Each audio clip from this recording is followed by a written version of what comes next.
पवित्र धरा पर आप और हम शिव महापुराण की कथा बाबा देवादिदेव महादेव की कृपा से श्रवण करने के लिए विराजमान है।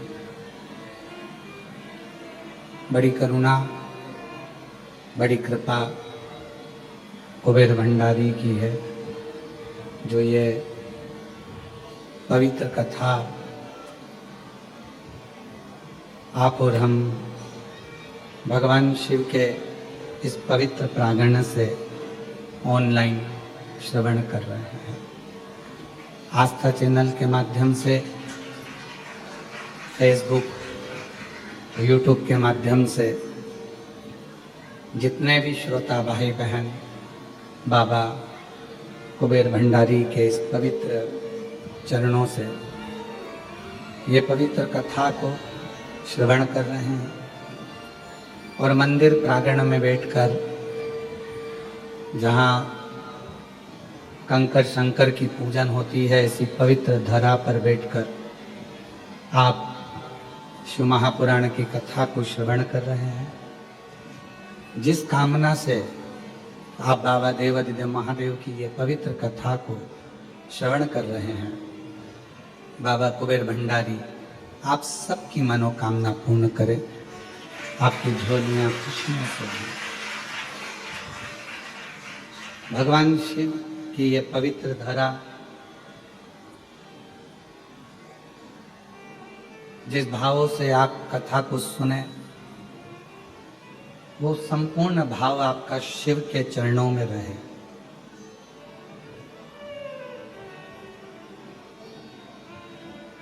शंकर भगवान की जो अविरल शिव महापुराण की कथा है, ये आत्मा और परमात्मा के मिलन का एक सेतु है।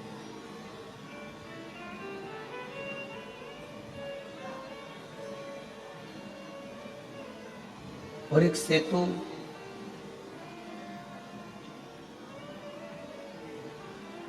जैसे राम जी ने एक सेतु बनाया था, राम नाम लिखे पत्थर तैराए गए थे और वह पत्थर जब एकत्रित हुए तो सेतु तैयार हुआ।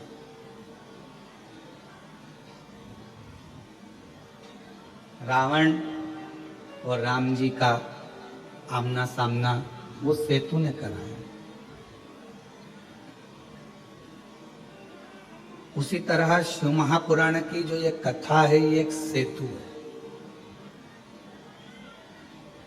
आत्मा और परमात्मा को मिलन कराने के लिए, भक्त का भगवान से मिलन कराने के लिए, शिव भक्त का शंकर भगवान की शरणागति ग्रहण कराने के लिए और शिव को अपना बनाने के लिए ये एक सेतु का कार्य करता है।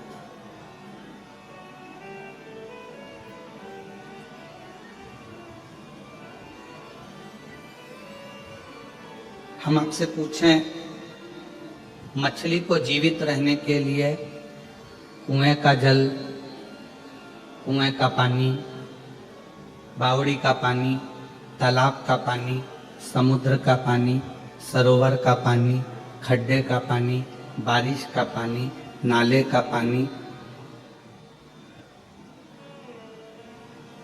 सरोवर का पानी या कुंड का पानी, मछली के लिए, मछली को जीवित रहने के लिए कौन सी जगह का पानी चाहिए?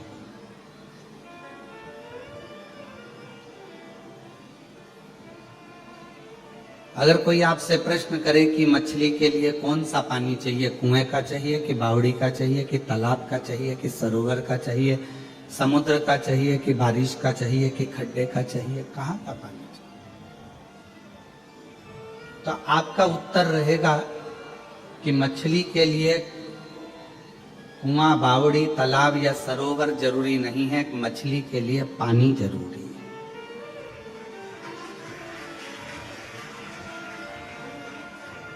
वो पानी कहीं पर भी हो, एक डब्बे में भी पानी हो तो मछली उसमें जीवित रह सकती है।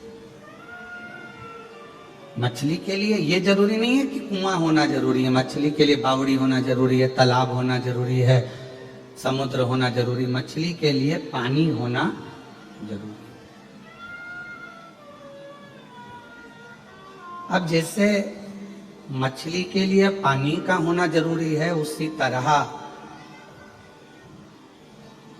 भगवान को पाने के लिए तुम्हारी निर्मल वाणी और निर्मल मन का होना बहुत जरूरी है। परमात्मा शरीर से तो हम भजन करें, शरीर से तो हम भगवान का नाम लें, शरीर से तो हम भगवान की भक्ति करें, पर शरीर से भजन करें और भगवान की भक्ति करते रहें और मन ही ना लगे तो कुआं है और कुएं में कुआं अच्छा है, बावड़ी अच्छी है और उसमें पानी ना हो तो मछली क्या करेगी, मरेगी। मछली ये नहीं देख रही है कि मुझे कुआं है कि बावड़ी है कि तालाब है कि सरोवर है कि समुद्र है, मछली तो ये देख रही है कि मुझे पानी चाहिए जिंदा रहने के लिए, जीवित रहने के लिए।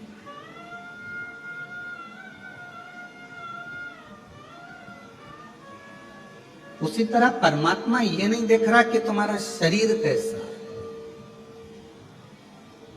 आप कैसे हो, ये परमात्मा को कोई मतलब नहीं। आप कितने सुंदर हो, आप कितने बोलते हो, कितना आप आभूषण धारण करते हो, कितना वस्त्र धारण करते हो, कितना भजन करते हो, कितना कमाते हो, ये भगवान को कोई मतलब नहीं।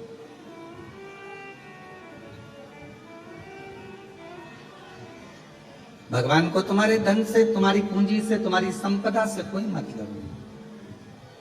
परमात्मा को केवल एक ही चीज चाहिए, वो है तुम्हारा निर्मल मन, निर्मल स्वभाव और तुम्हारा हृदय क्लीन, साफ, एकदम क्लीन। पर गुरुजी हम मन साफ रखते हैं, आप कहते हो ना, तो हम मन साफ रखते हैं, पर पड़ोसन हमारा मन बिगाड़ देती है। सुबह सुबह कचरा पटक जाएगी, लड़ने आ जाएगी, अपशब्द कह जाएगी। गुरुजी हम मन साफ रखते हैं, पर हमारे रिश्तेदार हमारा मन खराब कर देते। हम मन साफ रखते हैं, पर हमारे पहचान वाले, हमारे रिश्तेदार, हमारे नातेदार, ये हमारे मन को बिगाड़।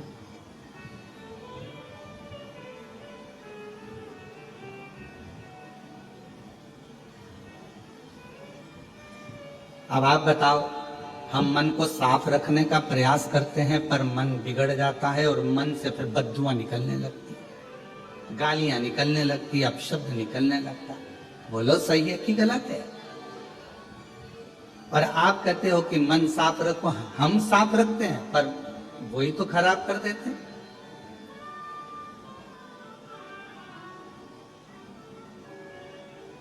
शिव महापुराण की कथा में भगवान शंकर का चरित्र कहता है कि मन साफ रखना किसको कहते हैं?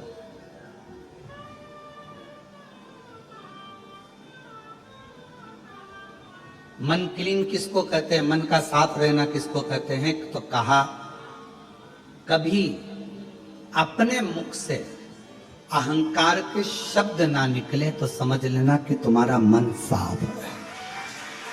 अभिमत्ता के शब्द, अहम के शब्द कभी ना निकले।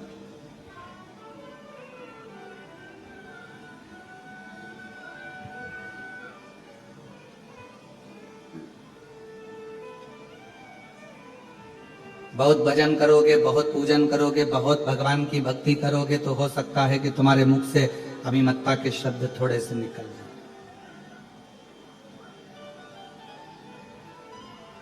हमारे मुख से कोई अपशब्द निकल जाए, हमारे मुख से कोई आड़े टेढ़े शब्द निकल जाए। कई बार भगवान भी ये चाहता है कि तुम्हारा भजन बहुत बढ़ जाता है तो तुम्हारे मुख से आड़ा टेढ़ा किलवा देता है, क्योंकि भगवान को आकर कुछ ना कुछ तुम्हें देना पड़ेगा।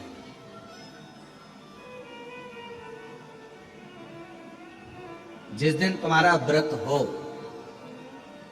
जिस दिन तुम व्रत करो एकादशी का, जिस दिन तुम व्रत करो द्वादशी का, जिस दिन तुम व्रत करो तीज का, चतुर्थी का, पंचमी का, छठ का, नवरात्रि का, जब तुम व्रत करो तो प्रयास करना कि इस व्रत में हमारे मुख से कभी अपशब्द ना।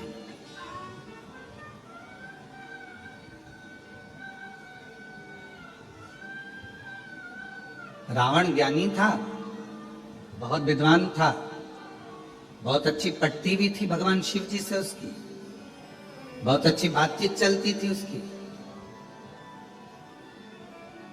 पर रावण जब ज्ञानी हो गया, बहुत ज्ञान रावण में आ गया, तो रावण ज्ञानी व्यक्ति का सबसे बड़ा एक खोट है। जो बहुत ज्ञानी हो जाता है, बहुत ज्ञानवान हो जाता है, उसमें एक अवगुण आ जाता है। बहुत विद्वान व्यक्ति जो हो जाता है, बहुत ज्ञानी हो जाता है, उसमें एक अवगुण आ जाता है। और उसका अवगुण ये होता है कि वो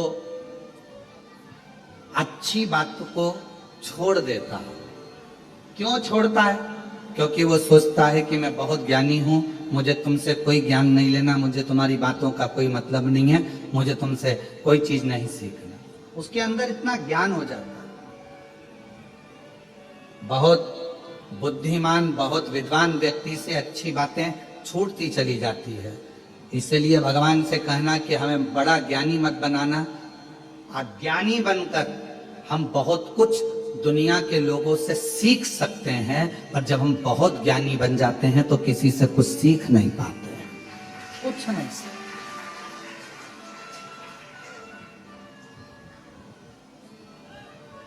बहुत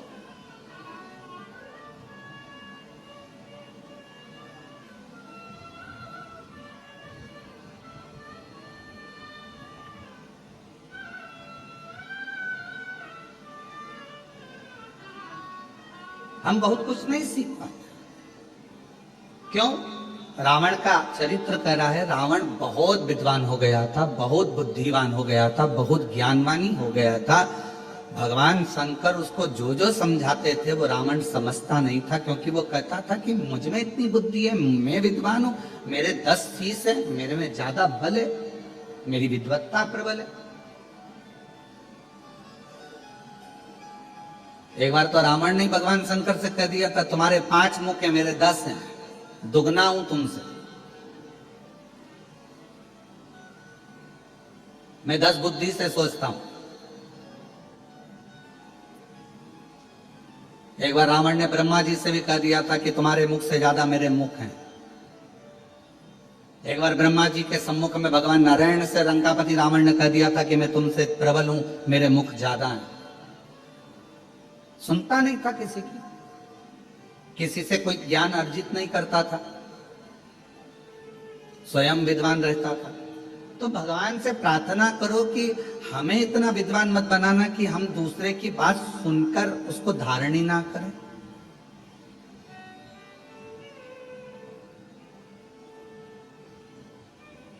खूब पूजन करो, खूब भगवान का भजन करो, स्मरण करो, आराधना करो, भक्ति करो, स्मरण करो, नाम जाप करो, पर इतना जरूर याद करो कि अपने आप के अहंकार को दूर कर दो कि हमें बहुत सारा तप करते। मैं नवरात्रे 1 गिलास दूध पर करती हूँ, मैं नवरात्रे 9 दिन लौंग खाकर करती हूँ, मैं नवरात्रे का व्रत चप्पल नहीं पहनती, मैं नवरात्रे के व्रत में मैं ये नहीं खाती, मैं नवरात्रे के व्रत में 1 लौंग पर 1 इलायची पर मैं पूरा व्रत कर लेती हूँ। माना आप लौंग पर करते हो, माना आप इलायची पर करते हो, माना आप 1 गिलास दूध पर व्रत करते हो, माना आप पाँव में चप्पल नहीं पहनते, पर निवेदन है आप कुछ भी करो, भगवान तुम्हारे उस व्रत को स्वीकार कर रहा है। पर तुम्हारे मुख से अगर 4 लोगों में तुम्हारी बड़ाई हो गई कि नहीं साहब, हमारी बहू तो 1 लौंग पर व्रत करती है और उसका व्रत इतना कठोर होता है, समझ लेना कि तुम्हारी विद्वत्ता तुम्हारे अंदर अभिमान उत्पन्न करेगी और अब तुम्हारा मन माँ जगत जननी की सेवा में नहीं लग पाएगा, स्मरण में नहीं लग पाएगा। भृंगी के साथ क्या हुआ?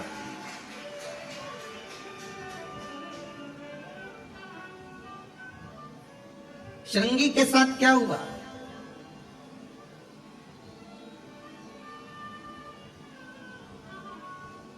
इतनी विद्वत्ता उन्होंने धारण कर ली कि मैं शिव को अलग कर दूंगा और पार्वती को अलग कर दूंगा। मैं शंकर भगवान का भजन करता हूं, मैं शिव का स्मरण करता हूं, मुझे पार्वती जी से कोई मतलब नहीं। भ्रम उत्पन्न कर लिया अपने अंदर विद्वत्ता का। और शिव जी समझा रहे हैं कि बोलो तुम्हारा मन पड़े तो कुलदेवी बोलो, पर मरने के बाद कोई तुमको दूसरी जगह नहीं ले जाएगा, ले जाएगा तो शमशान लेकर जाएगा और वहां शंकर भगवान सिग्नेचर कर कर फायदा देगा।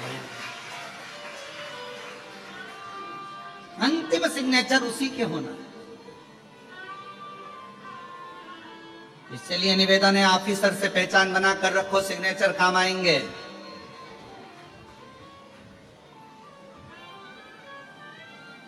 मेरे भोले बाबा से थोड़ा सा जान पहचान बना कर रखो, आखिरी में वही सब छोड़कर चले जाएंगे। शमशान में कौन रहने वाला है? कितने लोग हैं जिनके दादा परदादा मरे और वो शमशान में 2-15 दिन तक वहीं रहे, गद्दा लगा कर, रजाई लगा के, फ्रिज कूलर रख के। है कोई ऐसा संसार में? नहीं। कौन रहेगा? और सब बैठे रहेंगे, फिर साथ में बातचीत करेंगे, बहुत अच्छा था।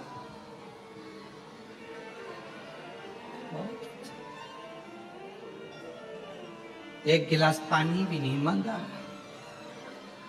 मांग भी लेता तो तुम दे देते क्या? एक गिलास पानी, बहुत अच्छा।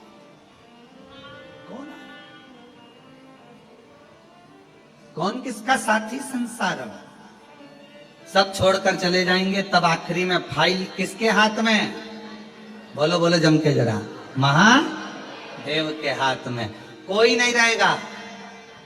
आग लगाने वाले आग लगाकर चले गए, रात्रि को एकदम खाली। जो वहां रहता है वो चौकीदार भी चला जाएगा और तुम अकेली अग्नि में और महादेव उसी ज्योति में। और ज्योति स्वरूप महादेव इस ज्योति से पूछेंगे कि क्या है तेरा वजूद, क्यों अकड़ा, क्यों क्या करा? आखिरी में पाला मुझसे ही पड़ा, मेरे पास आना था और इतने प्रपंच में पड़ा रहा। लोग कहे कि ये मत खा, लोग कहे कि पानी मत पी, लोग कहे शिव जी पे चढ़ा जल मत पी, लोग कहे शंकर पे चढ़ी बेलपत्र मत खा, लोग कहे कि शिव जी का बेलपत्र से श्रृंगार मत कर, लोग कहे श्री शिवाय नमस्तुभ्यम मत कर। बोल, तू पूरी दुनिया के प्रपंच में पड़ी रही और वो सियोर वाला महाराज तेरे को चिल्ला चिल्ला कर कहता रहा कि मेरे से जुड़ जा, आखिरी का सिग्नेचर मेरा है, पर तूने मुझे छोड़ दिया और सारे ऑफिसरों के पास घूमती रही।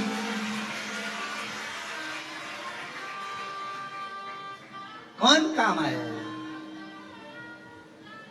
कौन काम? आखिरी सिग्नेचर तो मेरा था ना। चिल्ला चिल्ला कर बोला कि सिग्नेचर वाला सिग्नेचर करेगा, पहचान बना लो। कभी कभी सिग्नेचर काम आएंगे, पहचान बना लो।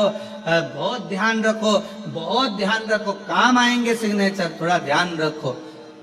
कई बच्चे कहते हैं हमारा एग्जाम तो दूसरे कॉलेज में होगा, हमारा एग्जाम दूसरे स्कूल में होगा क्योंकि बोर्ड की परीक्षा है, तो फिर ये टीचर क्या काम आएंगे? अरे भाई कुछ नहीं काम आएंगे, पर प्रैक्टिकल के नंबर तो बढ़ा जाएंगे।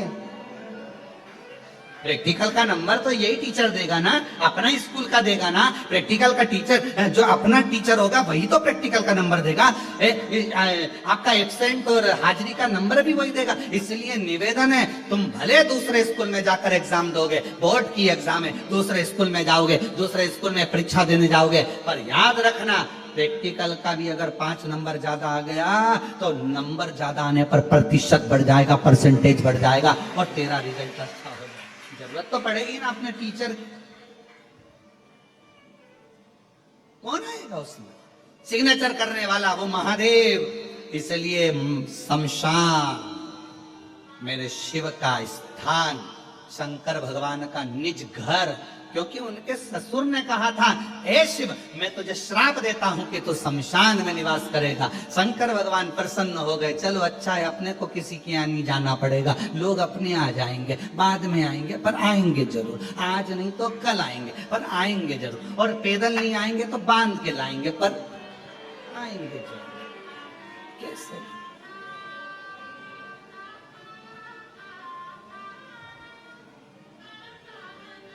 कौन?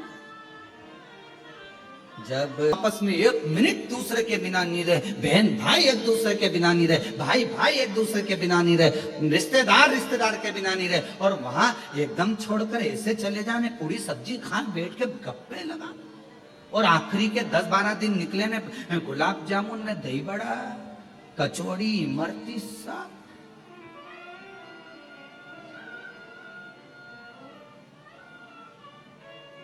और सब बात करते हैं, फिर आखिरी में अब मरने के बाद में सैया दान भी दे रहे हैं। हमारे माता जी को हमने गद्दा, तकिया, पलंग सब दिया, 1-1 किलो मूंग की दाल, चने की दाल, 5 किलो आटा। कभी आप लोग काशी गए हो? आप लोग कौन कौन गया है काशी? जरा हाथ उठाओ। सब गए हो? रख लो रख लो। मणिकर्णिका घाट गए हो? मुर्दे जलते हुए देखे? जम के तो बोलो, बात करी। मुर्दे से नहीं, उनके परिवार वालों से। तुम लोग भी कहाँ की बात कहाँ ले जाते हो? हम ये थोड़ी ना बोल रहे कि मुर्दे से बात करो। अरे परिवार वालों से बात करी कभी? उनके करना थी, थोड़ी देर बैठकर पूछना था, क्यों भैया कहाँ से आए हो? तो वो कहेंगे हम काशी के इस गांव से आए। अच्छा, यहाँ जला दोगे? हाँ। जलाकर फिर तुम चले जाओगे? हाँ। फिर इनको संभालेगा कौन? तो मुर्दा जलाने वाले जो आते हैं वो कहते हैं हम तो बाबा, आप चले जाओगे? हाँ। कोई नहीं रहेगा? नहीं। लगा दिया, चलो, कौन संभालेगा? अब जब मरने के बाद उसको संभालना है, जीते जी उसको संभालना है, तो फिर काहे का माथा पच्ची करना? आखिरी सिग्नेचर तो उसी के होना है ना, तो क्यों ना उसी से अच्छी पहचान बना ले। एक लोटा जल चढ़ा चढ़ाकर पड़ोसन को रोज चाय पिला पिलाकर, रोज चाय पिला पिलाकर जब पड़ोसन अपने घर की बात पूरी तुम्हें बता जाती है, तो एक लोटा जल चढ़ा चढ़ाकर अपने घर की बात आप महादेव को क्यों नहीं बता देते कि ये परेशान है? पड़ोसन चाय पीती है, रोज पीती है, आकर निर्णय भी देती है, क्या हो गया, क्यों रो रही है, क्या हो गया, ऐसी बात है। फिर वो निर्णय देगी, ऐसा कर, तू फालतू की बात मत करा कर, चिंता छोड़ दे, टेंशन छोड़ दे, मैं समझाऊंगी तेरी बहू को, मैं तेरे बेटे को समझाऊं, मैं तेरी सास को समझाऊं, मैं ऐसा करूंगी, मैं वैसा करूंगी, मैं ये करूंगा, मैं तेरी देवरानी को, मैं तेरी जेठानी को समझाऊं। वो समझाती है। पड़ोसन चाय तो पीती है पर समझा कर भी जाती है, थोड़ा उसको कूल कर जाती है। क्यों चिंता होती? बस कहीं कहीं की ऐसी होती है जो अच्छा नहीं देख पाए तो बात। एक बुढ़िया बाहर बैठी थी घर के सामने से, कपास की गाड़ी निकल कर जा रही थी, रुई की गाड़ी कपास भरा कर जा रही थी। बुढ़िया ने मन में सोचा, कितनी सारी कपास, इतनी कपास बिकेगी तो कितना पैसा आएगा, पैसा आएगा तो उसका बंगला बन जाएगा, गाड़ी आ जाएगी। बुढ़िया सोचती सोचती बेहोश हो गई, चक्कर खा के नीचे गिर गई। बहू ने देखा मेरी सास नीचे गिर गई, चिल्लाना चालू करा, मम्मी को क्या हो गया, मम्मी को क्या हो गया। सब आए, डॉक्टर को बुलाने लगे। इतने में पड़ोसन दौड़ कर आई, क्या हुआ, देखो मम्मी को ना जाने क्या हो गया। कुछ हुआ क्या? सामने से बस कपास की गाड़ी गई थी और मम्मी चक्कर खा के नीचे गिर गई। इतने में पड़ोसन ने कहा, तो चिंता मत कर, तेरी सास को मैं अच्छे से जानती हूँ, अभी उड़ जाएगी, डॉक्टर मत बुला। डॉक्टर नहीं बुला? मत बुला, बिल्कुल मत बुला, मैं उठा के मानूंगी, अब भी उठती है। उसने कहा, क्या करोगी काकी जी? काकी जी बोली, देख अभी रुक जा। इतने में काकी जी थोड़ी दूर गई और आते से ही बोली, अरे यहाँ से जो कपास की गाड़ी निकल कर गई थी ना, उसमें आग लग गई। बुढ़िया उठ के बैठ गई एकदम, और ऐसी उठ के बैठी जैसे सो के उठी हो, एकदम फ्रेश। और उठते से बोली पड़ोसन से, क्यों ए लीला सही ने जली? लीला बोली, हाँ। अब लीला क्या बोले, क्योंकि इसको तो जीवित करना था। कहीं कहीं की हो सकती है कि टेंशन में गिर जाए, पड़ जाए, कई लोग ऐसे हैं, आपका बंगला बन रहा है, उनको टेंशन बढ़ रही, आपके यहाँ गाड़ी आ रही है, उनको टेंशन बढ़ रही, आपका व्यापार बढ़ रहा है, उनको टेंशन बढ़ रही, आपकी एक दुकान की 4 दुकान हो गई, उसको टेंशन हो रही। ऐसा संसार में ना जाने कितने लोग पड़े हुए हैं, आपको बढ़ता हुआ देखते हैं और वो चक्कर खाकर गिरना प्रारंभ कर देते हैं। इतना कैसे आ रहा है, इतने भक्त कैसे आ गए, बाबा के धाम इतने कैसे पहुंच गए, बाबा का इतना गुणगान कैसे हो गया, शिव जी का इतना नाम कैसे हो गया, भगवान का भंडारा कौन चला रहा है, कौन चिकित्सा देख रहा है, कौन क्या कर रहा है, अरे उसको क्या मालूम। हम तो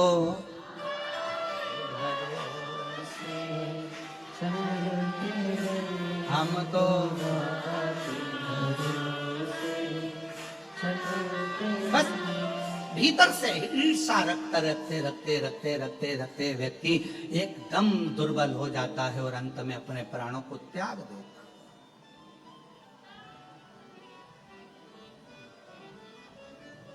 क्यों सोचना। आखिरी सिग्नेचर मेरे बाबा का है, बाबा से पहचान बनाओ। पड़ोसन चाय पिएगी तो पड़ोसन से पहचान बन जाएगी। बहुत अच्छी है, सुनती है, समझती है, आपस में बातचीत होती है और आमने सामने जब बार बार भगवान शंकर के मंदिर में रोज प्रतिदिन जल चढ़ाने के लिए जाओगे तो मेरे काल अधिपति महाकाल राजा से, मेरे शंकर भगवान से, मेरे विश्वनाथ, मेरे कुबेर भंडारी से थोड़ी पहचान बढ़ जाएगी। और पहचान कब काम आएगी, जब पड़ोस विनाशी से जो संबंध जुड़ा है वो संबंध मेरे सारे दुखों को समाप्त कर देता है। सारे तारकासुर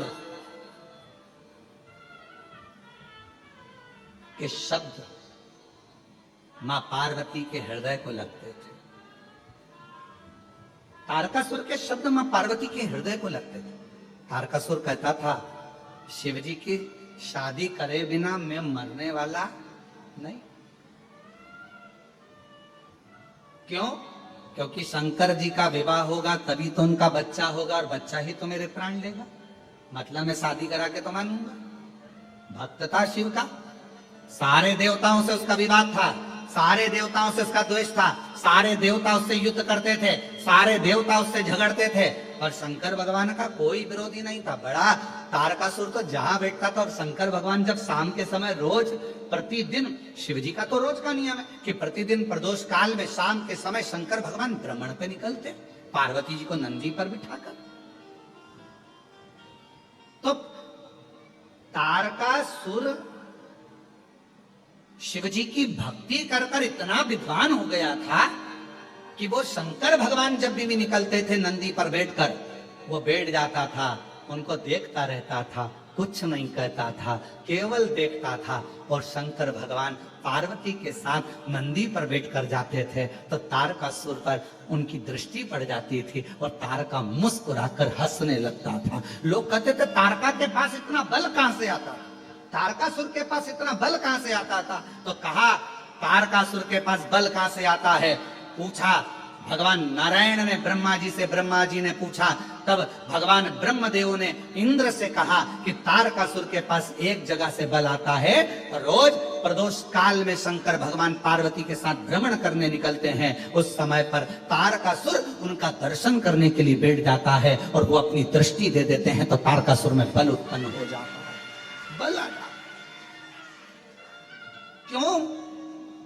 हम क्यों कहते हैं कि शिव जी के मंदिर जाओ, शंकर जी के मंदिर जाओ, तुम सियोर वाले महाराज से मतलब मत रखो पर शंकर जी से मतलब रखो, शिव जी के मंदिर जाओ। अपने घर के था, इतना बल आया कहां से? ब्रह्मा जी ने वर दिया, भगवान ने वर दिया, माना, पर इसके पास तो बल बढ़ता ही जा रहा, एनर्जी बढ़ती ही जा रही है, तेज बढ़ता ही जा रहा है, इतनी ऊर्जा बढ़ती जा रही है, इतनी ऊर्जा, इतना तेज, इतना बल कहां से? तो कहा शिव जी का दर्शन करता है रोज और शंकर का दर्शन का फल मिलता जरूर है।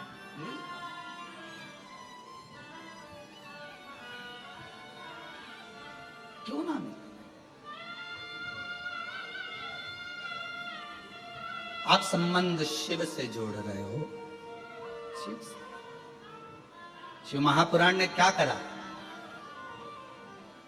दुनिया के सारे महाराज कहेंगे कि आप हमारे यहाँ आओ, हमारे पास बैठो, मेरे पास बैठो, मैं तुम्हें ज्ञान दूंगा, मैं तुम्हें समझाऊंगा, मैं तुम्हें विद्वत्ता दूंगा। हर महाराज तुम्हें अपने पास बिठाना चाहता है, तुम्हें अपने पास बिठाकर तुम्हारा वीडियो फोटो बनाना चाहता है, पर केवल कुबेरेश्वर धाम जो जमीन पर कब्जा कर कर बैठ जाते हैं ना, जब उनका अंतिम क्षण हो और वो मरे तो उनके अंतिम संस्कार में जरूर जाया करो। क्यों? ये देखने जाया करो कि जिसने अपनी जमीन रख ली, पैसा रख लिया, लेकर कितना जा रहा है। जाकर देखा तो करा। जो जमीन पर कब्जा कर ले, पैसा खा ले, धन खा ले, संपदा खा ले, तुम्हारा गहना खा ले, व्यापार खा ले, उनकी अंतिम यात्रा में जरूर जाओ और अंतिम यात्रा में जाकर देखो कि जिसने तुम्हारा धन खाया, जिसने तुम्हारी जमीन खाई, जिसने तुम्हारी संपदा खाई, वो अपनी जेब में कितनी एकड़, कितनी बीघा और कितना धन लेकर जा रहा है। टटोलो तो शरीर की क्या लेकर जाएगा। आखिरी में शमशान में जब आग लगाई जाएगी, तन पर जो कपड़ा होगा वो भी फाड़ दिया जाएगा, जितने बंधन होंगे खोल दिया जाएगा, शरीर पर घी लगा दिया जाएगा और आग लगा दी जाएगी। किस भरोसे पर हो? किस भरोसे? एक बार ये हमारा ये खा गया, उसके अंतिम समय में जरूर जाना, जब वो प्राण छूटे अंतिम संस्कार में जरूर जाओ। क्या लेकर गया? मुट्ठी बांधे आया जग में, हाथ पसारे, सब यहीं का यहीं, धरा का धरा पे, धरा की धरा रह गया। और आखिरी में इतना बड़ा फोटो और उसमें भी प्लास्टिक के फूल की माला, और वो दीवार पे टंग गई और पंखा चलता तो माला यूं यूं हिलती।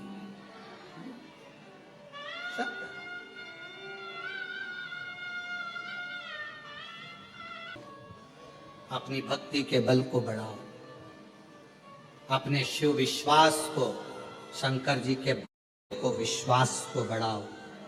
मेरा दुख कोई नहीं काटेगा, किसी की सामर्थ्यता नहीं है कि मेरे दुख को, मेरी तकलीफ को, मेरे कष्ट को कोई काट दे।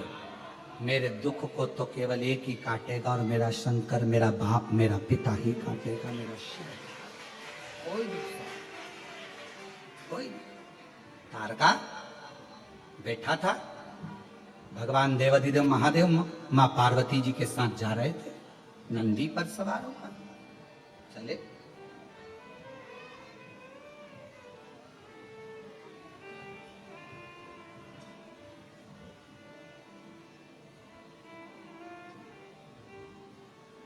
शिव नंदी पर सवार मां जगत जननी उनके साथ चल रहे थे। आज तारका बैठा हुआ था, शिव जी की ओर देख रहा था, बड़ा मुस्कुरा रहा था। हमेशा तारका जब शंकर भगवान निकल जाते थे तब हंसता था, पर आज तारका शिव जी के सामने हंस रहा था, मुस्कुरा रहा था।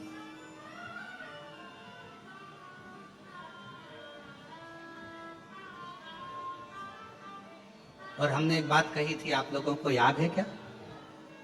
किसी किसी को याद हो तो हाथ जरूर उठाना उस बात को सुनकर। हमने एक बात कही थी कि कुछ ना कर सको, तुम्हारी जिंदगी में कितना भी दुख हो, कितनी भी तकलीफ हो, एक काम करना, अगर मंदिर के अंदर भी ना जा सको तो शंकर जी के मंदिर के सामने से हंसकर निकल जाना।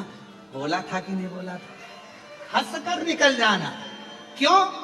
तुम हंसकर निकले तो चिंता, टेंशन शंकर भगवान को हो जाता है। इतना दुख होने के बाद भी इतनी मुस्कुरा क्यों रही है? क्यों हंस रहा है?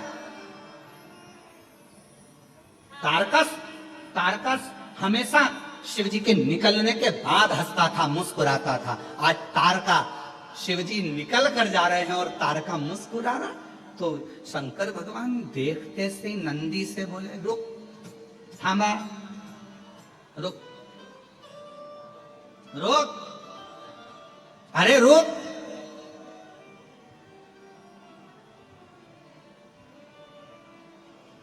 शिव जी, नंदी रुका। शिव जी बोलते उससे पहले पार्वती जी बोलती, प्रभु प्रभु प्रभु। शंकर भगवान ने पूछा क्या हो गया? पार्वती जी बोली, मेरे को आपसे बात करना, अब भी जल्दी उतरो नंदी पे से। पार्वती जी के साथ शिव जी नंदी से उतरे। बोलो पार्वती, पार्वती जी बोली ऐसे नहीं करूंगी, मेरे साथ एकांत में चलो, वहां चलो। भगवान शंकर एकांत में गए, बैठे। पार्वती जी ने कहा मुझे एक बात पूछना है आपसे। बोलो क्या बात है? एक बात पूछूं? हाँ। ये तारका अपन दोनों को देखकर हंसा क्यों? शंकर भगवान बोले मैं भी तो इसीलिए उतरा हूं, समझना तो पड़ेगा ना कि हंसा क्यों, मुस्कुराया।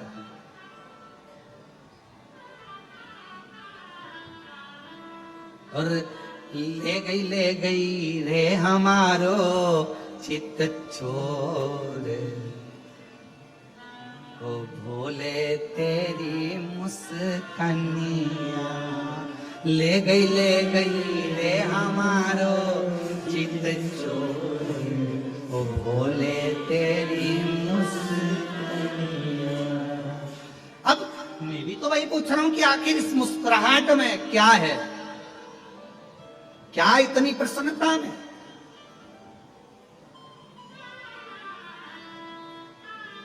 कभी कभी बच्चा बहुत हंसता है ना, तो माँ बाप भी सोचते हैं कि इतना हंस रहा है, बाद में रोएगा, क्यों हंस रहा है? ए लाला क्या हुआ, क्यों हंस रहा है? माँ को बोला मम्मी आज ना जाने इसको क्या हो गया, हंसी हंस रहा, समझ में नहीं आ रहा, इतना हंस रहा है, पता नहीं उसको क्या देख लिया, क्यों हंस रहा। अब बच्चे को कोई टेंशन नहीं, टेंशन किसको? मम्मी और पापा को। आज समझ में नहीं आ रहा क्यों हंस रहा, दादी को टेंशन क्यों हंस रहा, आखिर बात क्या, हंस क्यों रहा। अब चिंता किसको? शंकर और पार्वती को। पार्वती जी शिव जी से पूछ रहे क्यों हंसा, और शंकर जी पार्वती से पूछ रहे क्यों हंसा, तुम बताओ। इतने में दोनों तारका के पास पहुंच गए। अभी तक नहीं गए थे, एक बार भी नहीं गए, आज पहली बार तारका के सामने शंकर और पार्वती पहुंच गए। पार्वती जी ने तारकासुर से पूछा, ए तारका क्यों हंस रहे हो?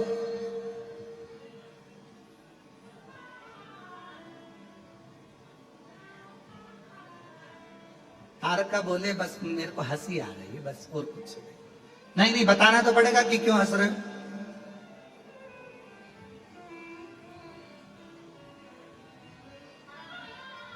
तारका बोले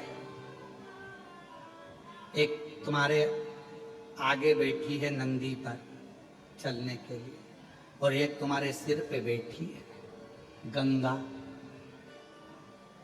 भोलेनाथ दोनों को कैसे साध रहे हो, कैसे साध? मुझे हंसी आई। बाबा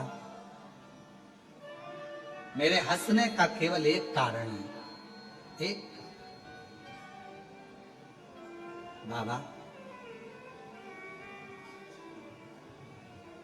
गंगा जी से तुम्हारे फेरे भी नहीं हुए, सात भावर भी नहीं हुई, तो भी गंगा को तुमने वर दे दिया कि तेरा जल जिसके मुख में जाएगा उसे वैकुंठ धाम मिल जाएगा। तुमने गंगा को वर दे दिया, फेरे भी नहीं हुए, गंगा के साथ तुम्हारी भावर भी नहीं हुई, तो भी गंगा को वर दे दिया आपने। बड़ी कृपा करिए आप, बड़ी करुणा। बाबा तारकासुर कह रहा है ऐसी करुणा मुझ पर भी हो जाए, भले मैं असुर हूं, राक्षस हूं, माना कि मैं असुर हूं, पर इतना वर दो बाबा, इतनी कृपा करो बाबा कि पार्वती चले। षडानंद कार्तिकेय जी का जन्म होता है। शिव जी के तेज पुंज से गंगा जी को वो तेज पुंज दिया, और गंगा जी की 6 धार से शंकर भगवान के 6 पुत्र जन्म लिए। 6 पुत्र अलग अलग रोते, तो गंगा मैया ने वो 6 पुत्र कृतिकाओं को दे दिए। कृतिकाओं ने उन पुत्रों का पालन करा, तो 6 को 1 कर दिया, मुख 6 रह गए, शरीर 1 हो गया। कृतिकाओं ने 1 करा, इसलिए उनका नाम कार्तिकेय हो गया। कार्तिकेय।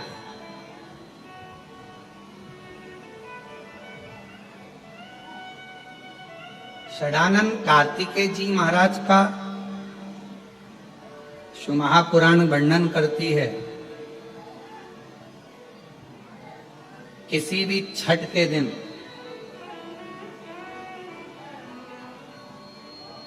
चाहे अंधेरी की छठ हो, चाहे उजाले की छठ हो, किसी भी छठ के दिन अगर षडानंद कार्तिकेय जी महाराज का नाम लेकर 6 बेलपत्र और उस 6 बेलपत्र पर 6 दुर्वा, 6 पुष्प, 6 अक्षत के दाने रखकर षडानंद कार्तिकेय बाबा के स्मरण कर कर शिवलिंग की जो जलाधारी है, वो जलाधारी पर जहां अशोक सुंदरी का स्थान है, उसी के पास में कार्तिकेय जी का स्थान है। किसी भी छठ पर यदि आप बाबा को वो बेलपत्र, वो दुर्वा, वो पुष्प, वो अक्षत का दाना 6 समर्पित करते हैं, किसी भी छठ के दिन, षष्ठी के दिन स्कंद भगवान का नाम लेकर, स्कंदेश्वर बाबा का नाम लेकर, कार्तिकेय बाबा का नाम लेकर यदि समर्पित करते हैं तो जिंदगी में कितना भी कर्जा हो, वो कर्जा 3 महीने के अंदर समाप्त होता ही है। कितना भी कर्जा, साथ में आपका परिश्रम, साथ में आपकी मेहनत और आपकी दृढ़ता। क्या होता है, लोग सोचते हैं कि हमने शंकर जी को बेलपत्र समर्पित कर दी तो कर्जा चूकेगा, पर साथ में मेहनत भी करना। अगर आप मानते हैं कि पूरी कथा का, इसमें कई दुनिया के कई लोग हैं हमारी कथाओं को आधा काटते हैं, आधा भेज देते हैं। गुरुजी ने कहा कि बेलपत्र पर शहद लगाकर चढ़ाओ, पर गुरुजी ने साथ में कहा कि रात दिन एक करो, पढ़ाई पूरी करो, आधी बात काट देते, आधी बात दिखा देते, पर उसका हमको कोई फर्क नहीं पड़ता है। आग लगे बस्ती में अपन रहो, उसका हमको कोई फर्क नहीं पड़ता, क्योंकि दुनिया का काम है गलत चीजें जनमानस में देना, जिससे बदनामी हो, आप शब्द बोले जाए, ताने दिए जाए, गालियां दी जाए, ये दुनिया की रीति है। बहुत आते हैं दिन भर में, कहीं कोई दबाव देने के लिए आता है, हम तुम्हारी बदनामी करेंगे, हमको 1 करोड़ दो, हम ये छप्पा देंगे, हम वहां से आएंगे, हम ऐसा कर जाएंगे, हम वैसा कर जाएंगे। बहुत आते, दिन भर का काम है इनका, रोज का यही काम है, हमें ये करो, हमको वो करो।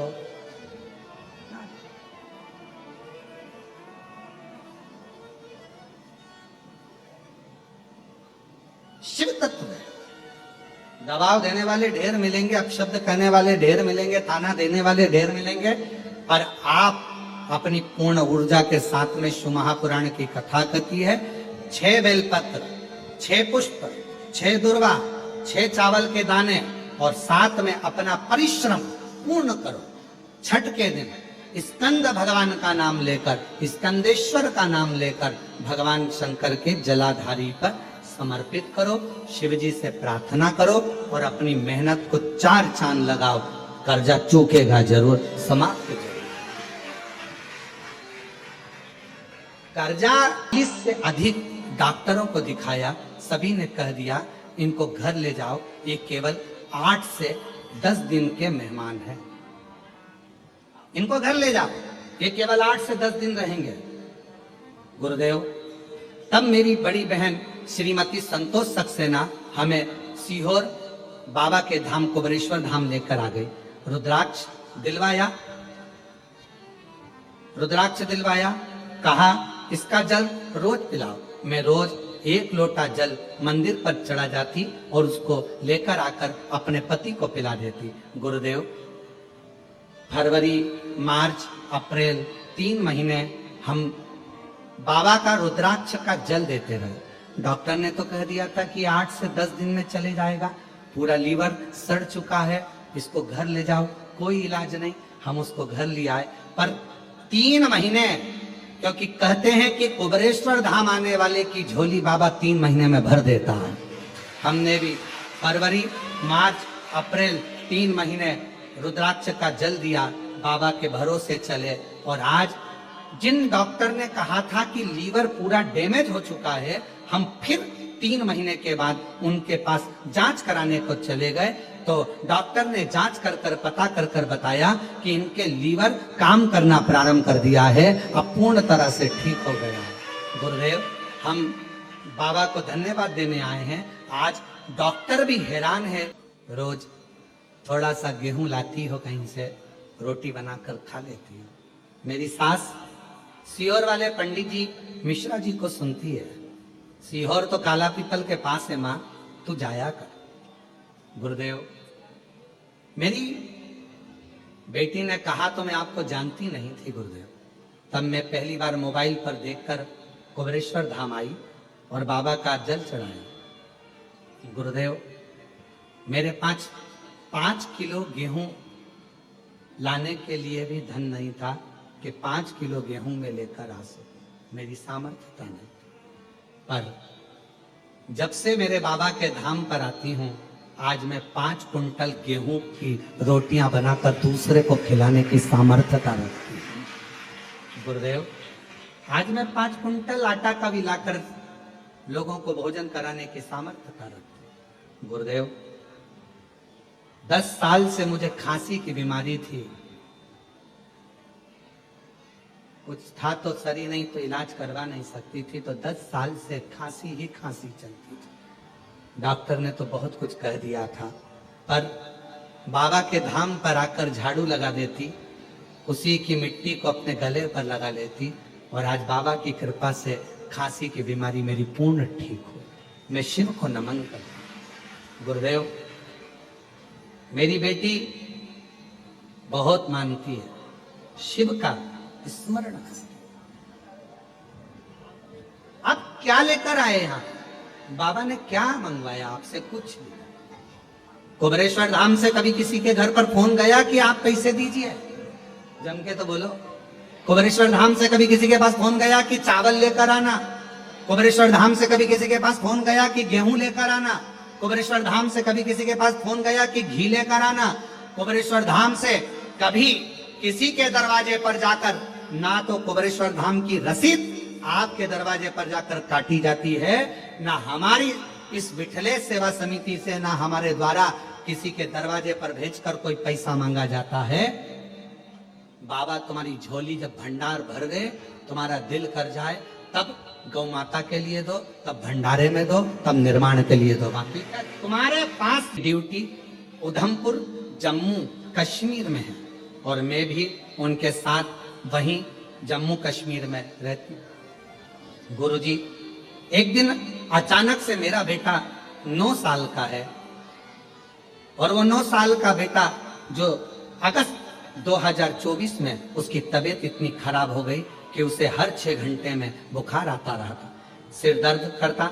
गुरुजी, 15 दिन इलाज कराते रहे, तब भी कोई आराम नहीं मिला। फिर हम उसे आर्मी के कमान हॉस्पिटल उधमपुर में भर्ती कराया, तो भी हॉस्पिटल में 5 दिन से भर्ती रखा, तो भी गुरुजी डॉक्टर कुछ पता न कर पाए कि बीमारी क्या है। और तबीयत खराब होती जा रही थी, अचानक से ऑक्सीजन कम हो गई और ऑक्सीजन कम होते से ही उसका शरीर बिगड़ गया और उसको वेंटिलेटर पर डाल दिया गया। वेंटिलेटर पर डालकर अचानक से वेंटिलेटर पर उसको झटके आने लगे। झटके आते आते डॉक्टर ने जब इलाज करा तो कहा कि इसका ब्रेन टेस्ट करना पड़ेगा। मालूम पड़ा कि एमआरआई करा और ब्रेन में बीमारियां बता दी गई, इसलिए इसके झटके आना चालू हो गए और इसको वेंटिलेटर पर डाल दिया। मेरा 9 साल का लड़का वेंटिलेटर पर पड़ा रहा। गुरुजी, हम दोनों पति पत्नी खूब रोते। बच्चा वेंटिलेटर पर, झटके आ रहे हैं, ब्रेन बेकार बता दिया डॉक्टर ने। करते क्या? आखिरी में डॉक्टर अपना काम करे। हम आपका 9:15 का एक उपाय है आपका, जो रात्रि के 9:15 पर करा जाता है। तब हमने आंवले वाला वो उपाय 9:15 का करा और जल लाकर अपने बेटे को डॉक्टर से कहा हमें वेंटिलेटर के पास जान दो, उसके शरीर में लगा लेने दो। बच्चे के शरीर पर लगाया, होठों पर लगाया। लगाने के आधे घंटे बाद उसके शरीर में हलचल हुई और वेंटिलेटर पर से धीरे धीरे उसको आराम लगना प्रारंभ हो गया और डॉक्टर के ये कथा तो कल विराम हो जाएगी 25 तारीख को। 1 तारीख से अग्रवाल धर्मशाला की कथा रहेगी, उसमें आना नहीं क्योंकि जगह मिलती नहीं, छोटा सा हॉल रहता है, रोड पर लोग बैठते हैं। हमारी गादी की कथा है इसलिए वो होती है हर साल, शुरू से होती आ रही है। कई वर्ष निकल गए, 30 साल के लगभग में जो भी क्रम हो गया। वो 7 तारीख तक चलेगी, फिर 9 तारीख से कथा भीलवाड़ा राजस्थान में प्रारंभ हो जाएगी। 7 दिन की राजस्थान वालों को पितृपक्ष में ना जाने कौन सा पुण्य भीलवाड़ा वालों ने करा होगा जो आसपास के क्षेत्र का कल्याण करने ये कथा पहुंचे। मेवाड़ की पवित्र भूमि पर वो कथा हो, मेवाड़ वासियों को आनंद फल दे। पितृपक्ष की जितनी भी कथा होती है उसमें हम कहते हैं कि अपने साथ एक फोटो अपने पूर्वजों का लेकर बैठा करो गोदी में, प्रयास करा। शिव कथा भगवान शंकर का प्रतिबिंब कथा, वो कथा 9 तारीख से 15 तारीख तक चलेगी। फिर 17 तारीख से 5 दिवसीय कथा ऑनलाइन किस जगह से होगी वो हम बता देंगे, पर ऑनलाइन हो तो ऑनलाइन को ऑनलाइन जैसी ही सुनो, अपने घरों पर रहकर बड़े भाव से कथा का लाभ लेकर आप उसे सुनो। विश्वास के साथ शिव से अपने मन की बात करिए, विश्वास के साथ। एक भरोसा बहुत बड़ी चीज होती है। कर्जा मुक्ति के लिए अगर आप सदानंद कार्तिकेय जी का छठ का प्रयोग कर रहे हो तो उसमें आपका विश्वास, आपकी मेहनत, आपका परिश्रम भी होना जरूरी। परिश्रम, आपकी मेहनत होना जरूरी। शहद वाली बेलपत्र शिव जी को लगा रहे हो तो उसमें आपका लेंगे, हम तुम्हारे पैसे को 4 गुना कर देंगे। एक काम करो, हमारी कंपनी में पैसा लगा। कोई कहेगा डब्बे में पैसा लगा, कोई कहेगा शेयर मार्केट में पैसा लगा, मैं तुम्हारे पैसे को 4 गुना कर दूंगा। उस मोड़ पर सावधानी रखना, पैसा आता है पर कैसे जाता है मालूम ही नहीं पड़ पाता। इसलिए किसी पर भरोसा ना करते हुए, आजकल ये ऑनलाइन ठगी हो रही है, ऑनलाइन ठगी हो रही है। ओटीपी आएगा, बताओगे, पैसा चले जाएगा। जरा सा किसी ने फोन करके डरा दिया, मैं तुम्हें डरा रहा हूं, तुम्हारा लड़का यहाँ बंद है, वो बंद है, ऐसा हो गया। कोई तुम्हारे ऊपर मालूम पड़े केस लगाने का प्रयास करेगा, कोई तुम्हारे को डराने का प्रयास करेगा, कोई तुमसे धन लेने का प्रयास करेगा, दबाव बनाएगा धन लेने के लिए, संपदा लेने के लिए। डरना नहीं, डरोगे तो बढ़ नहीं पाओगे। डर व्यक्ति को आगे नहीं बढ़ने देता। इसलिए अपने ऊपर विश्वास कर कर, अपने पर फुल कॉन्फिडेंस कर कर, शिव को 1 लोटा जल चढ़ाकर, किसी के कहने में ना आकर, अपने माँ बाप का कहना मानकर, बुजुर्गों का कहना मानकर आगे बढ़ते चले जाओ और मेहनत करते चले। डरना नहीं, जो डर गया डरना नहीं। क्यों डरे? फुल कॉन्फिडेंस के साथ, भगवत भजन के साथ, स्मरण के साथ, भक्ति के साथ आगे बढ़ो। आपने कोई गलत तो कृत्य नहीं किया, स्मरण करा। शिव के मंदिर जाओ तो छाती ठोक कर जाओ, मेरा बाप, मेरा बाबा। मित्र कहेंगे तू भी त्रिपुण लगाने लगा, तू भी तिलक लगाने लगा, तू भी हाथ में कलेवा मारने लगा, तू भी शिव जी का नाम लेने लगा, तू भी गले में रुद्राक्ष पहनने लगा। छाती ठोक कर बोलो, ये मेरा बाप है। फूल की माला जगत को पसंद आती है और रुद्राक्ष की माला जगदीश को पसंद आती है। फूल की माला जगत के लोगों को पसंद आएगी और रुद्राक्ष की माला जगदीश को पसंद आएगी। भगवान नारायण क्यों प्रसन्न रहते हैं? भगवान नारायण देते हैं कि बैकुंठ में जो आ रहा है ना, उसके गले में रुद्राक्ष की माला थी, नीचे मृत्यु लोक में रहा, उसके गले में लाल धागे में रुद्राक्ष पड़ा रहा, रुद्राक्ष पहनता रहा, शंकर को अपने गले में धारण करता रहा। शिव नहीं थे पर शंकर का रुद्राक्ष, शिव का प्रतिबिंब एक रुद्राक्ष उसके गले में था। नारायण प्रसन्न होते हैं। फूल की माला देखकर जगत प्रसन्न होगा, पर रुद्राक्ष की माला देखकर तो मेरा जगदीश प्रसन्न होता है, शिव प्रसन्न होते हैं, नारायण प्रसन्न होते हैं। ये रुद्राक्ष की माला, डरना नहीं, भय नहीं खाना। मोड़ आएगा, बचपन और जवानी के बीच में एक मोड़ आएगा, उसमें संभलना। अधेड़ी और जवानी के बीच में मोड़ आएगा। तुम्हारे पैसा आएगा, कमाओगे, मेहनत तुम करोगे, और मालूम पड़ा दूसरा आएगा, लाओ मैं वहां कर देता हूँ, लाओ मैं ऐसा कर देता हूँ, और मोड़ पर तुमने सावधानी नहीं रखी, मालूम पड़ा डूब जाएगा। फिर अधेड़ी और बुढ़ापे के बीच में एक मोड़ आएगा। बच्चे बड़े हो जाएंगे, बहुएं सब आ जाएंगी, तब एक मोड़ आएगा। आपस में बहू तुम्हारे स्वभाव से मेच नहीं खाएगी, सास तुम्हारे स्वभाव से मेच नहीं खाएगी। दुनिया में कौन है जो किसी के स्वभाव से मेच खाता है? 5 उंगली अपने हाथ की मेच नहीं खाती, अपने हाथ की उंगली मेच नहीं खाती, घर में सबके भाई मेच नहीं खा पाते, तो फिर सास बहू का मेच कैसे खाएगा? पर हमारी सास, हमारी बहू, हमको मेच कर कर चलना है, सावधानी से चलना है। मोड़ आया है, थोड़ा विवाद बढ़ेगा, क्लेश बढ़ेगा, और उस मोड़ पर सावधानी रखना, क्लेश ना करते हुए थोड़ा अपनी बुद्धि से निकालते जाना और आगे बढ़ते चले जाना। ये वो मोड़ हैं जहां हम बर्बाद हो सकते हैं। तो अपने आप को संभालो, अपने आप को। कोई कहे ना ना ना, छाती ठोक कर कहो, क्यों मंदिर जाते हो? हाँ जाते, शंकर जी के मंदिर जाते, हाँ श्री शिवाय नमस्तुभ्यम कहते हो। क्या सियोर वालों के चेले? नहीं, भले चेले नहीं है, पर शंकर का नाम लेने में पीछे नहीं हटते। श्री शिवाय नमस्ते, हम क्यों ना बोले श्री शिवाय नमस्तुभ्यम? कई लोग कहे मंत्री नहीं है, मत होने दे, तू शिव पुराण पढ़ ले। हमने तेरे से पूछा क्या, हम क्या बोलेंगे? मेरे माँ बाप ने मुझे जन्म दिया, तूने तो नहीं दिया। मेरे माँ बाप ने मेरी परवरिश करी, तूने तो नहीं करी। मेरी पढ़ाई का खर्चा मेरे माँ बाप उठाते, तू तो नहीं उठा रहा।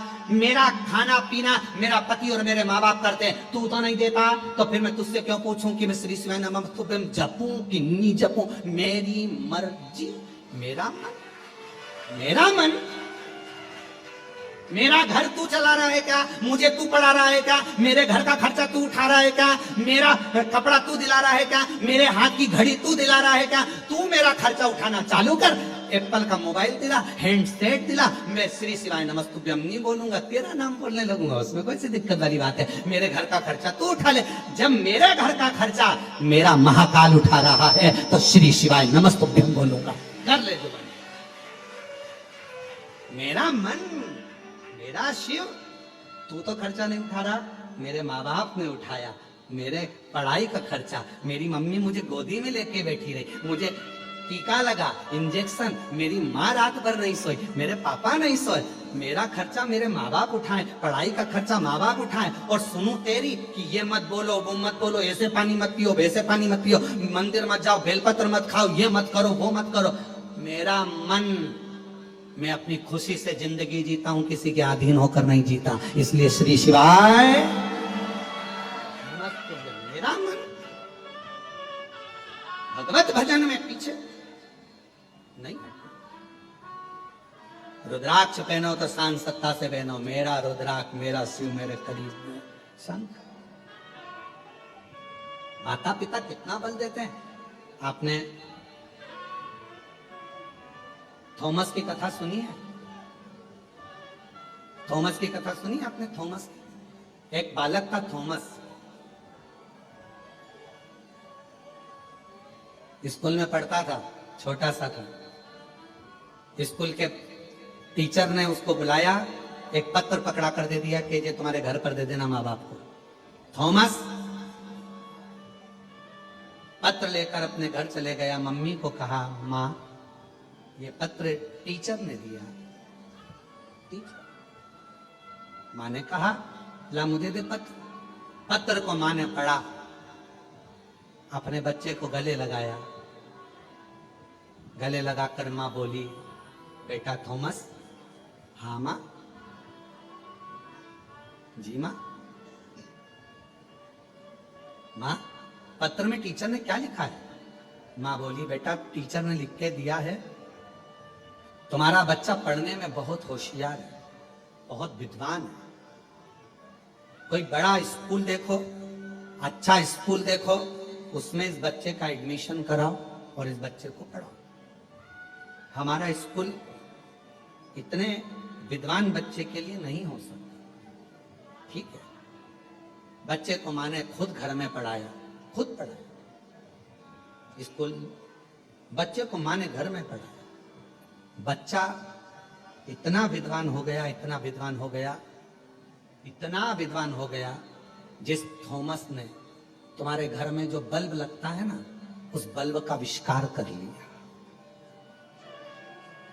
तुम्हारे घर में लाइट का जो बल्ब लगता है, उसका आविष्कार थॉमस ने करा।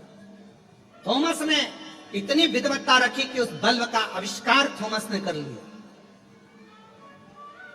थॉमस की मां बूढ़ी होकर मर गई। एक दिन बेटे ने अपनी मां की अलमारी खोली। अलमारी में वो स्कूल के समय का पत्र निकला।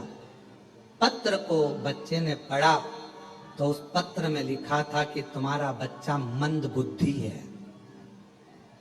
ये बच्चा मंद बुद्धि है, हमारे इतने अच्छे स्कूल में इस बच्चे को हम नहीं रख सकते। ये मूर्ख है, मंद बुद्धि है, इसमें दिमाग नहीं है, इस बच्चे को किसी पागल खाने में डाल दीजिए। हमने हमारे स्कूल से इस बच्चे को निकाल दिया।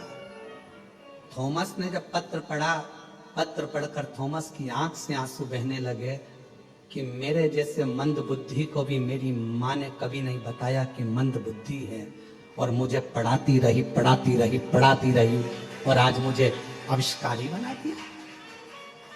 आविष्कारी। थॉमस की मां जैसी मां आप भी हो। जगत की सारी मां थॉमस की मां जैसी है। किसी ने आकर कह दिया, देवरानी ने कह दिया तुम्हारा बच्चा पढ़ने में होशियार नहीं है, जेठानी ने कह दिया तुम्हारा बच्चा ऐसा है, मोहल्ले के लोगों ने कह दिया तुम्हारा बच्चा ऐसा है। आप अपने बच्चे पर विश्वास करना। अच्छी एजुकेशन, अच्छी विद्वत्ता एक मां अपने बच्चे को करा सकती है। किसी ने कह दिया तुम्हारे बच्चे में अकल नहीं है, तो बच्चा मूर्ख होता चले जाएगा। तुम्हारा बच्चा चल नहीं सकता, मेरा बच्चा चलेगा। कोई ने कहा तुम्हारा बच्चा बोल नहीं सकता, मेरा बच्चा बोलेगा। उस बच्चे को खूब प्रैक्टिस कराओ, खूब पढ़ाओ, खूब पढ़ाओ। और लोग कहते थे कि तुम्हारा बच्चा मूर्ख है, एक दिन ऐसी विद्वत्ता आएगी कि तुम्हारा बच्चा एक सिंहासन पर बैठकर ज्ञान दे रहा हो। विद्वत्ता अपने बच्चे में वो बल उत्पन्न करिए। तुम दूसरे ने कह दिया तुम्हारा बच्चा तो विकलांग है, चल नहीं सकता, तुम्हारा बच्चा तो ऐसा है, तुम्हारा बच्चा तो पढ़ नहीं सकता, तुम्हारा बच्चा तो मूर्ख है, इसमें अकल नहीं है, मैं स्कूल से निकाल दिया। ये ना ना ना ना, पढ़ाओ। मां में वो बल होता है कि वो मां एक कांच के टुकड़े को तराश कर भी हीरा बना देती है। हीरा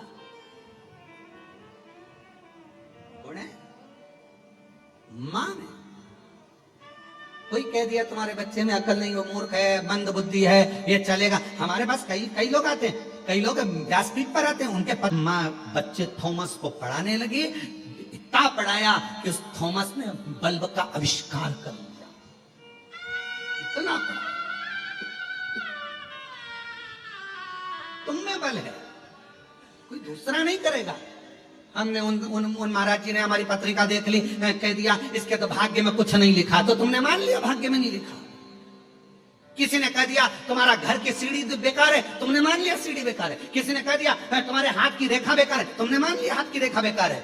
हाथ की रेखा बदलने का बल भी तुम्हारे हाथ में है, भाग्य की रेखा बदलने का बल भी। सबकी रक्षा कर लेकर चली, सबकी रक्षा।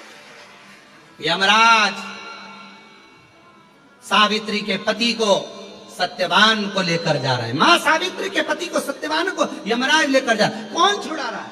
पिताजी तो नेत्र से भी, मां नेत्र से भी। घर पर पति की शव पड़ा है, बट वृक्ष की छांव में, बट वृक्ष की छांव में पति का शव पड़ा। क्या करा था सावित्री ने? सामने देखा यमराज को अपने पति के प्राण ले जाते हुए, और सावित्री ने उसी समय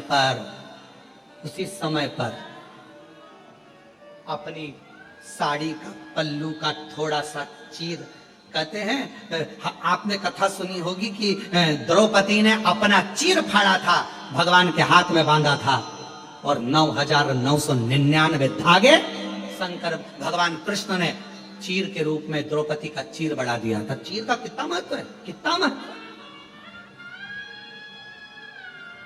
आजकल तो माताएं नहीं बांधती, पर पहले से नियम था। कोई देवी की पूजन में, आराधना में कोई कपड़ा चढ़ता था तो उसके छोटे छोटे चिंदी करके माताएं अपने पल्लू में बांध लेती थी। आप लोगों ने देखा कि नहीं देखा हमको नहीं मालूम, पर उस चीर का महत्व होता था। पहले के समय में ऐसा था, आजकल तो नहीं है। शुभ शकुन में कोई माता की पूजन है, कोई सुहागिल है, कोई कार्य है, तो उसमें अपने कपड़े में वो चीर छोटा सा बांध लेती, धागा बांध लेती। क्यों क्यों कहां से आया नियम? द्रौपदी ने अपना चीर फाड़ा, और द्रौपदी ने चीर फाड़ कर भगवान कृष्ण के हाथ में बांधा तो 9,999 धागे, भगवान ने 9,999 वस्त्र दे दिए। सावित्री का पति, माता सावित्री के पति सत्यवान के प्राण चले गए, यमराज लेकर जा रहे हैं। सावित्री इनके पीछे जाती तो सावित्री को लगा मेरे पति का शव पड़ा है, कोई जीव आ जाएगा, पशु आ जाएगा, पक्षी आ जाएगा, मेरे पति को नोच नोच कर खा जाएगा। अगर मैं यमराज के पीछे चली गई, मेरे पति के इस शरीर को बचाएगा कौन? प्राण लेकर भी आ गई तो शरीर तो अच्छा रहे तो प्राण काम की, शरीर ही नहीं रहेगा तो प्राण किस काम की? क्या करा जाए? सावित्री ने अपने साड़ी के पल्लू में कितना बल, कितना कितना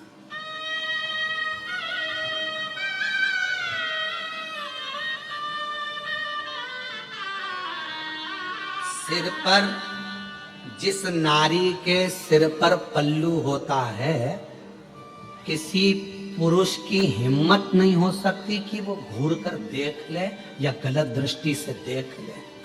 दम चाहिए, दम दम चाहिए,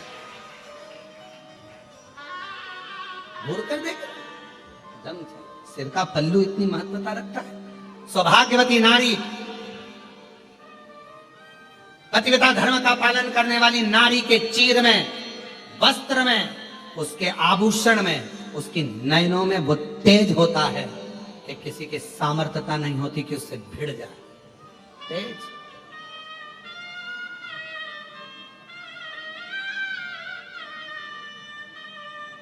द्रौपदी ने चीर बांधा था, वो भी काम आया था।